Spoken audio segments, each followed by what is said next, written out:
কেউ ক্ষমা করবে না। আমরা আশা করব তারা কোনো অন্যায়ের সাথে আপোষ করবেন না। তারা ন্যায়ের উপর প্রতিষ্ঠিত থেকে জাতিকে তার অধিকার ফিরিয়ে দিবেন। এই অধিকার ডাকাতরা 15.5 বছরে কেড়ে নিয়েছে। আমরা চাই সেই অধিকার জনগণের হাতে তুলে দিন।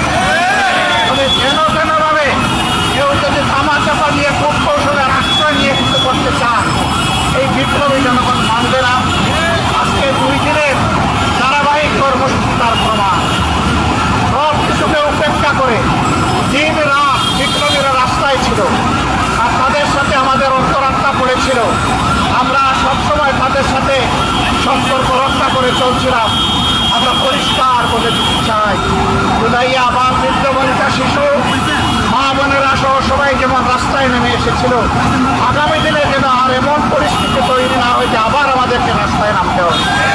রাস্তায় নামার আগে এই দাবিগুলো আমাদেরকে পূরণ করে দিয়ে দেবেন আপনারা। আমরা সেই দিনের উপেক্ষায় থাকলাম।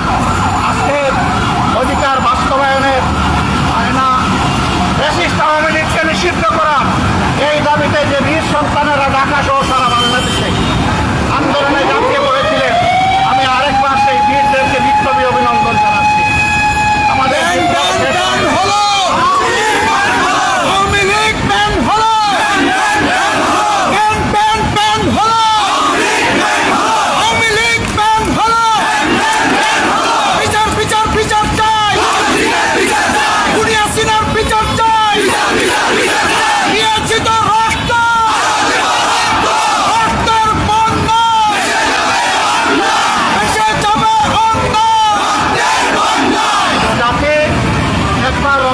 শিখেছে সেই জাতিকে কোনো কিছু দিয়ে তো মানা যাবে না।